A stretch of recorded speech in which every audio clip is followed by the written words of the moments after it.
guys, I'm back with day number 2 using the Simon Says Stamp January 2019 card kit, and we're going to be making 2 cards here with very minimal supplies. So for the first card, this is going to be really simple. I'm starting off with a piece of the surf blue cardstock that comes in the kit, and this is cut down to 4 by 5 1/4. And I'm arranging my little snowflakes from the stamp set in my MISTI just to make it easier, as well as the sentiment that will be right in the center. This will be a vertical card, but it's just easier for me to kind of flip my card panel around in my MISTI this way. So I'm just arranging my snowflakes so that they're in the top left-hand corner and eventually in the bottom right-hand corner.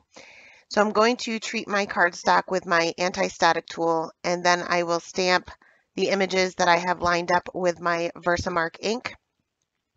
Once that is stamped out, I will remove the sentiment, being we've already stamped that, and I will rotate my card panel 180 degrees and stamp those same snowflakes in what will be the bottom right-hand corner with that same Versamark ink.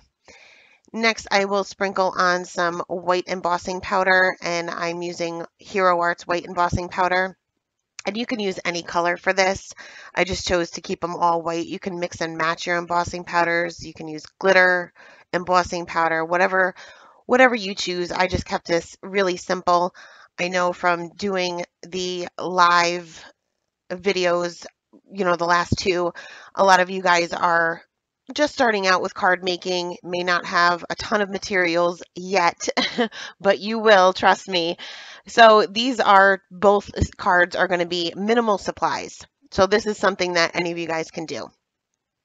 So I'm going to go ahead and heat set that, and I did add a little bit of heat to the back of the card panel just to kind of prevent some warping. Once that was done, I did let it sit for just a minute to make sure that my embossing powder was completely dry and cooled down. And I'll bring out some Distress Oxides. I'm going to be using Tumbled Glass and Mermaid Lagoon. The Tumbled Glass is pretty similar to the card stock color anyway, so it's going to be more of a tone on tone. But I'm going to start with the Mermaid Lagoon, and I'm just going around the edges, and where my snowflakes are, I'm bringing it down just a little bit further. But otherwise, pretty much just sticking to the edges. I'm kind of using the side of my ink blending tool. Then I'll go on to the Tumbled Glass, and I'll just blend that out a little bit towards the center. And you can see this is pretty similar to the card stock itself, so it'll give more of a tone on tone look, but the center will still be a little bit lighter. And next, what we'll do is we are going to use a card base, and this is the Island Blue. Well, I had a few nail polish smudges there, so I'm just erasing those with my sand eraser.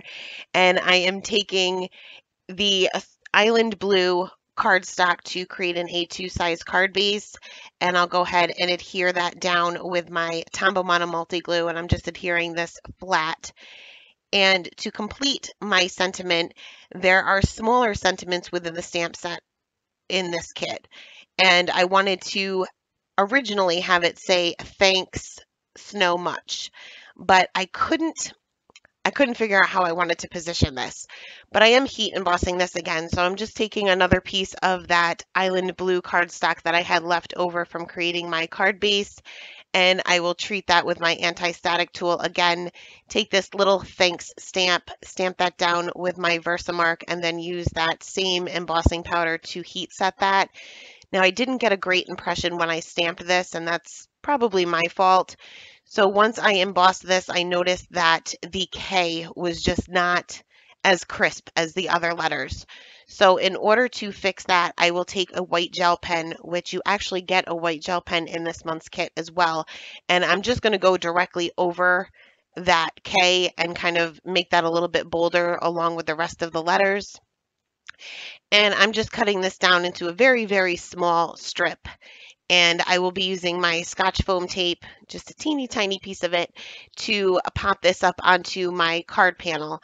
And like I said, I was going to originally have this on the top, and it just wasn't looking right. I tried to kind of place it in the middle of the Snow Much, but you couldn't really tell that it said snow much. So I played around for quite a while with this, but ultimately decided that it was going to say snow much thanks instead of thanks snow much.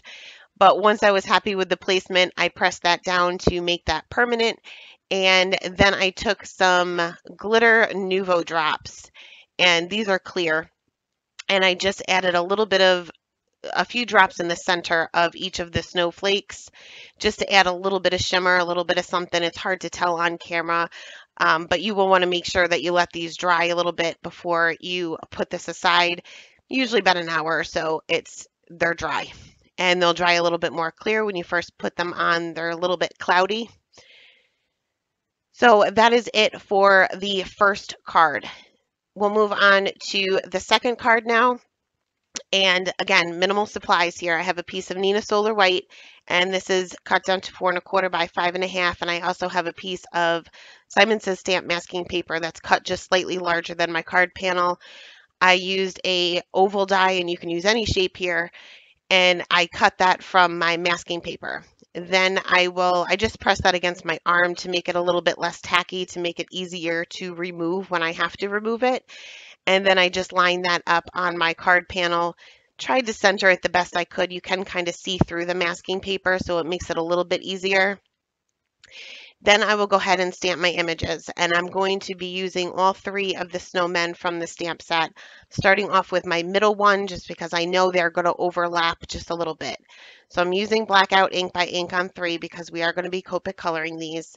Stamp that in the center of that oval and then onto a piece of that same Simon Says stamp masking paper, which is my go-to masking paper. I just find that it has the perfect amount of stick to it where it doesn't come up when you're ink blending. But it's not too sticky where it's going to tear your paper.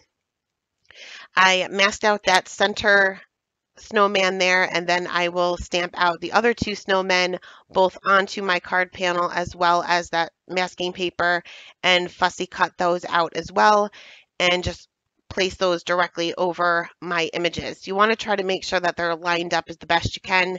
You can fix up any errors later, which you will see that I have to, and I'm sorry, that is my phone going off. So once my masks were in place, we're going to do a little bit of ink blending for this one as well. So I'm going to bring out that tumbled glass again, but this time we're also going to be using Stormy Sky and Faded Jeans. Starting off with the Stormy Sky, just kind of covering up pretty much everything just to kind of get a base layer down. Then I'll go to my darkest color, which will be the Faded Jeans, and I'm pretty much just going on the outer edge of the oval.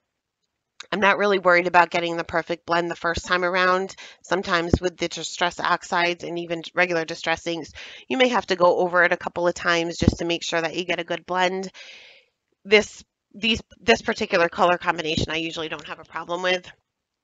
Once the Faded Jeans was down, I'll move on to the Stormy Sky and just blend that Faded Jeans out a little bit. And I took the wrong ink blending tool, so I had to kind of dab that out on my scrap paper. And then finally going back to the tumbled glass just for the center. Now, once all of my ink blending was done, I didn't do any water splatters or anything. I just kind of wanted to keep this solid. I will very carefully remove my masks, keeping in mind that that Distress Oxide ink does stay wet a little bit longer than regular ink does. And I'm using a little pick here because I don't want to get any more nail polish smudges onto my card.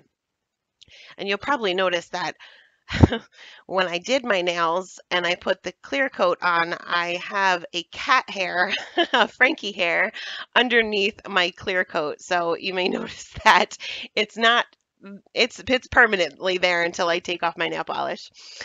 So once that was done, we'll move on to the Copic coloring, and I'm going to speed this up quite a bit, but I'm going to do all of the same colors at the same time. So for my snowmen, obviously these are white objects, so a majority of them are going to stay white, but I wanted them to have a bluish tint to them instead of just using the cool grays like I normally do. So I'm using my B93 as my darkest color, and I'm just laying out my darkest areas. I'm going to be working with a center light source here, so I'm going to have shading on both sides of the snowman, with the exception of this one to the left. Being he's facing off to the right, a majority of the shading would be to the left. So I'll blend that out a little bit with the B91, just using some flicking motions for the larger areas and just pretty much a straight line for the shadows that different objects are creating. There would be a shadow underneath their little arms and their mittens, underneath their scarves, underneath their hats, and pretty much anytime one object is laying over another. So once I had that B91 down, I'll move on to the C1 and kind of tone that blue down a little bit so it didn't blend in with the background too much. And I'm going directly over the blue. I'm not necessarily starting off on the blue. I'm starting off where the blue begins. So same exact area that we already colored, just to kind of tone it down a little bit. And I'm extending it a little bit further. But I'm leaving a lot of white here because these objects are still white. We're just adding the shadows. Next, I'll go in with my colorless blender, and I'm just going to quickly go over those same areas. Usually I flick in the opposite direction just to kind of get rid of some of those flick lines and make it a smoother transition. So next we're going to move on to their hats and their scarves and their mittens. And I'm using a couple of different color combinations here. And like I said, I have this sped up quite a bit for you. So I'm going to start off with my E50s. And I'm going to color some of the mittens, some of the scarves and hats, kind of just mix and match them. And I'm going to be using the same color combination throughout the entire thing. So I'm going to start off with my lightest color, determine what objects I want to color this particular color with this color combination, then move on to the darkest color and add my shading. So for this one snowman's hat, it's going to be on the top and the bottom. For the stripes on the scarf, it's also going to be on the top and the bottom, as well as this middle snowman here, and just a straight line where that scarf is laying over his, I don't know whether that's supposed to be a sweater, but that would create a shadow too. The band of his hat on either side, because we have a center light source, and the ribbon and bow on the present. Then I'll go ahead and just extend those areas out just a little bit further with the E57. Now this is one of my midtones, so I'm going to use more of this than I did the darker color. So a majority of my objects are going to be with my two midtone colors. My other midtone is the E55, so I'm pretty much doing the same thing here, just extending those areas out. I'm just leaving a tiny little area for each one of these things for my E53, which is my highlight color. And we'll blend that out, the remaining parts of those out with that E53. Now for their mittens, I just did a little bit of shading on the bottom part of the mittens as well as the little cuffs. That would also create a shadow on the main part of the mitten, I guess, if that makes any sense at all. So next I'm going to bring in some more blues, but these are going to be a little bit darker than my background and obviously darker than my snowmen itself. So right now they kind of blend in with the background, but once we do our shading, they will stand out a little bit. So basically doing the same thing, coloring in everything that I plan on coloring with my blues with my lightest color just to kind of determine what I'm going to be coloring what. Then I will go in with my darkest color, which is the E99, and this is a really dark navy color. So this is how we're going to make this stand out from the background. And I'm doing my shading basically the same way as I did with the other objects that we use the E50s on.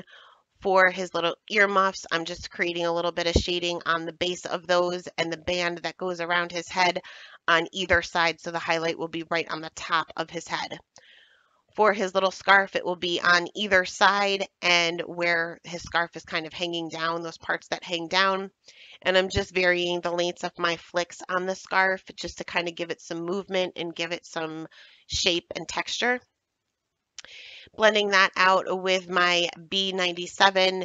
Now for the band on the earmuffs for that middle snowman there, I'm leaving barely any highlight at all just because the B93 blends in a lot with the background. So I didn't want to leave too much of a highlight color and have it blend in too much. But basically doing the same thing as I did with the E50s, just extending those areas out, leaving a very small area for the highlight for most of those objects, and then finally going back in with the B93 and just blending the rest of that out. Now for the hat on the snowman, all the way off to the right.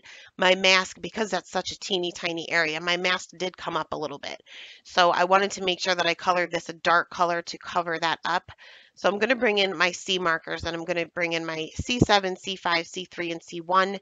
And I'm not going to use my C7 on all of the objects, and I'm not going to use my C1 on all of the objects. I'm going to use the same colors, but it's going to, some objects will appear to look gray, some will appear to look black, and others will appear to look white depending on the amount of each of the colors that I use.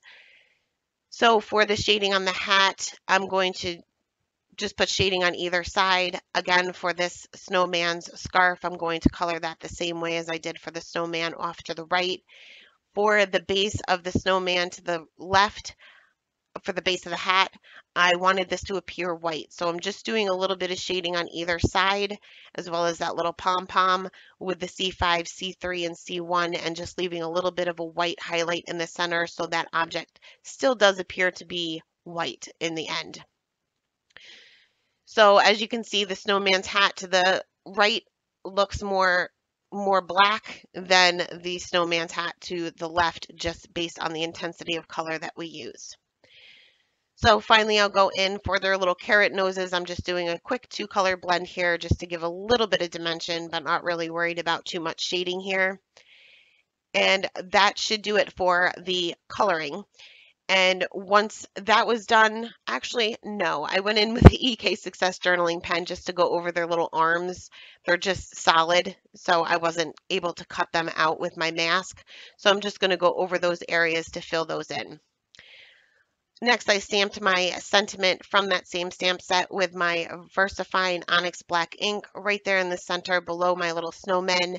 And I will add a little bit of sparkle to just some random objects with my Nuvo Aqua Shimmer pen. And it kind of blobbed when I got to the middle snowman, so I quickly tried to dab it up with my finger so it had a little bit more sparkle than I intended, but that's okay. Usually if you just scribble off on a scrap piece of paper, you'll be all right. So that is the 2 cards for today, guys. Thanks a lot for stopping by, and have a great day. Bye.